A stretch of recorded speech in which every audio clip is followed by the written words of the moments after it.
नाज़रीन आम खबर वाकरींदारू वडे वज़ीर सैयद मुराद अली शाह सिंध हाउस इस्लामाबाद ऐं मरी हाउस जा अहम अख्तियार जनरल एडमिनिस्ट्रेशन विंग खां खसे वर्क्स एंड सर्विसेज हवाले करे छॾिया आहिनि। कमरनि जी बुकिंग मरमत समेत तमाम वहिंवार हलाइण लाइ सूबाई वज़ीर अली हसन ज़रदारी जी अॻुवाणी में क़ाइम 4 रुकनी कमेटीअ जो नोटिफिकेशन जारी कयो वियो आहे। Sindh TV news investigation cell खे हथ आयल नोटिफिकेशन में अख्तियारनि जी मुंतक़िली बाबति अहम इंकिशाफ साम्हूं आया आहिनि। वॾे वज़ीर सैयद मुराद अली शाह जी मंज़ूरी सां सिंध हाउस इस्लामाबाद, सिंध हाउस मरी जा अहम इंतजामी control general administration wing services general administration का सिधो वर्क्स एंड सर्विसेज खाते ॾांहुं मुंतकिल कया विया आहिनि। जारी कयल नोटिफिकेशन में वर्क्स एंड सर्विसेज डिपार्टमेंट वटि सिंध हाउस इस्लामाबाद ऐं मरी जो इंतजामी माली कंट्रोल बशमूल कमरनि जी रिजर्वेशन, रोज़ानी मरमत, मुक़ररी ऐं अहाते जी हिफ़ाज़त जा अख्तियार हासिल हूंदा। सिंध हाउस इस्लामाबाद ऐं मरी हिकु 19 ग्रेड जो कैडर ऑफिसर हूंदो जेको जनरल एडमिनिस्ट्रेशन खाते पारां पोस्ट कयो वेंदो। वाक़िअ फ्लैट, बेडरूम अपार्टमेंट ऐं स्टूडियो अपार्टमेंट जी allotment SGA service general administration coordination खाते सां जारी रहंदी। वर्क्स एंड सर्विसेज डिपार्टमेंट उन्हनि जी सार संभाल मरमत जो ज़िम्मेवार हूंदो। मौजूदा ट्रांसपोर्ट कंट्रोलर संभालींदो रहंदो। सिंध हाउस इस्लामाबाद ऐं मरी जो मौजूदा सिक्योरिटी सेटअप साॻियो ई रहंदो, यानी inspector general of police Sindh जे मजमूई निगरानी में हूंदो।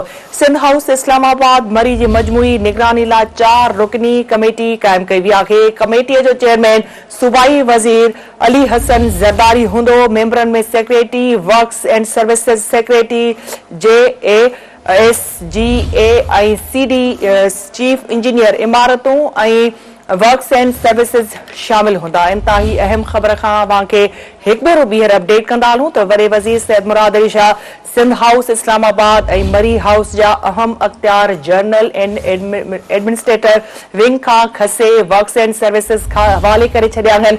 कमरनि जी बुकिंग मरमत समेत तमाम वहिंवार हलाइण लाइ सूबाई वज़ीर अली हसन ज़रदारी जी अॻुवाणी में क़ाइम 4 रुकनी कमेटी जो नोटिफिकेशन जारी कयो वियो आहे।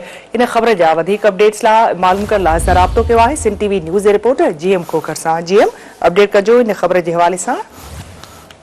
जी बिल्कुल निदा, बिल्कुल ईअं ई आहे। सिंध हुकूमत पारां इक़्तिदार जी मुंतक़िलीअ जे हवाले सां हिकु नोटिफिकेशन जारी कयो वियो आहे जेको Sindh TV news investigation cell हथ करे वरितो आहे। जारी नोटिफिकेशन तहत सिंध हाउस इस्लामाबाद ऐं सिंध हाउस मरी जा इंतजामी अख्तियार सिंध जे सुठे साख रखंदड़ खाते सर्विस जनरल एडमिनिस्ट्रेशन कोऑर्डिनेशन खां खसे हिकु कर्ब तरीन इदारे वर्क्स एंड सर्विस हवाले कयो वियो आहे।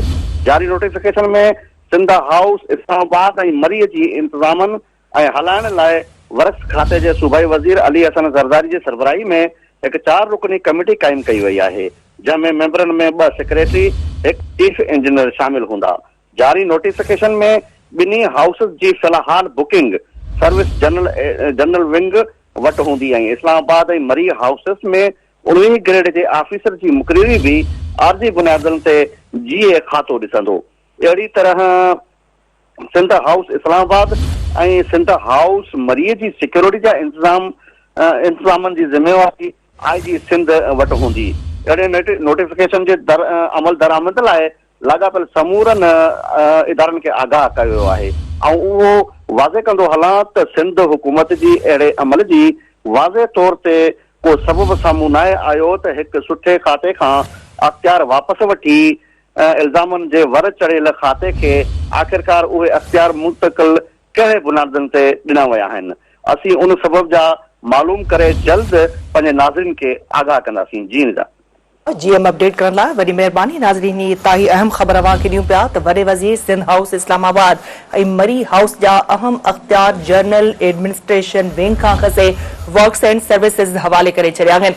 कमरनि जी बुकिंग मरमत समेत तमाम वहिंवार हलाइण लाइ सूबाई वज़ीर अली हसन ज़रदारी जी अॻुवाणी में क़ाइम 4 रुकनी कमेटीअ जो नोटिफिकेशन जारी कयो वियो आहे।